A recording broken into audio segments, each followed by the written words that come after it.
Assalamu alaikum watoto wazuri. Karibuni tena kwenye kipindi chetu cha Kids Corner. Mimi ni Miss Mariam na leo nataka niwasimulie hadithi nzuri sana. Hapo zamani za kale, paliondokea na msichana mmoja mdogo alikuwa anaitwa Fatma. Fatma alikuwa akiishi na mamake. Na yeye na mamake walijulikana kwamba wana tabia nzuri sana. Sasa siku moja mamake alikuwa anaandaa chakula cha asubuhi. Alikuwa anaandaa breakfast. Lakini kuna jirani yake mmoja alikuwa hajisikii vizuri, mgonjwa. Akaamua acha leo nipike breakfast nyingi ndio nipate kumpelekea na ule jirani yetu. Akaandaa na Fatma naye akamsaidia mamake kuandaa hiyo breakfast. Walipomaliza kupika, yule mama akampa Fatma kile chakula, akamwambia mpelekee yule jirani yetu mwenye ambaye hasikii vizuri. Fatma akafurahi, mwenye akachukua chakula huyo akatoka. Kuelekea njiani akapatana na msafiri.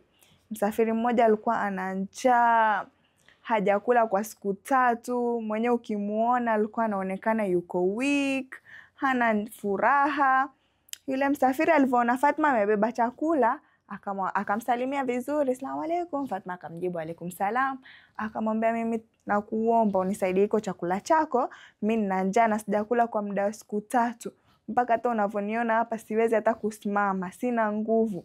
Yule Fatma akafikiria, akasema, "Kweli mimi nafaa kumsaidia huyu mtu, lakini pia hiki chakula ni amana, nimepewa nimpeleke jirani. Na maskini pia huyo jirani wetu hawezi hata kupika, ni mgonjwa yeye mwenyewe.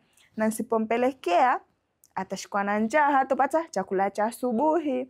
Akafikiria, akakumbuka, mimi madrasa nilifundishwa kwamba sisi tutakuwa wabora tukiwalisha wale watu ambao wana njaa. Kwa hivyo mimi leo nikimpa huyu maskini chakula huyu, kwa hivyo leo mimi nikimpa huyu msafiri chakula, mimi nitakuwa mbora na nitapata thawabu.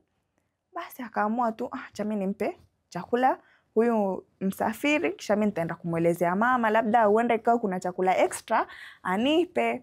Basi akarudi zake nyumbani.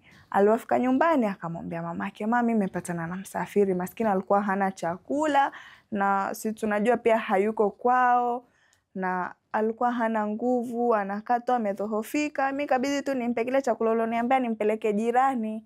Yule mama akamwambia, "Mwanangu, hujafanya jambo baya." Akafurahi, akamhug mtoto wake, akamwambia, "Leo umefanya jambo zuri. Lakini hata hatuna chakula kingine extra, tumebakia na chakula changu na chako peke yake. Sasa tujue yule jirani tutampelekea nini, maskini na hawezi." Wakakaa tu ikawa wanafikiria tutafanya nini, hawana suluhisho.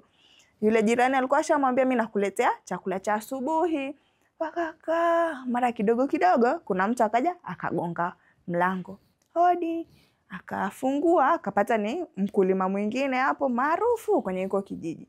Akaambia, "Nyinyi mwajulikana kwa umaarufu wenu, nyinyi muna upole, muna ukarimu, muna tabia mzuri kwenye hichi kijiji. Sasa leo si nyumbani kwetu, tumepika mikate mingi, nikaona acha niwalete na nyinyi, tupate kula pamoja na nyinyi." Yule mamake Fatma akafurahi, akasema, "Alhamdulillah, tumepata chakula, angalau tutampelekea na yule jirani yetu na pia kitatutoshea sisi." Akampelekea yule jirani, wakafurahi wenyewe, wakapata chakula chao cha asubuhi na pia jirani akapata na pia yule msafiri pia akalishwa na yeye akashiba. Na hadithi yangu ikaisha hapo. Sasa hadithi yetu inatufunza nini?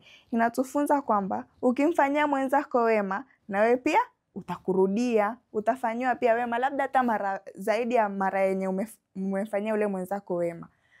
Basi yule mamake Fatma akafurahi na pia Fatma mwenyewe pia alijifunza kwamba ukimlisha mwenzako wewe utakuwa mbora mbele ya Mwenyezi Mungu, utapata thawabu na mwisho utaingia peponi.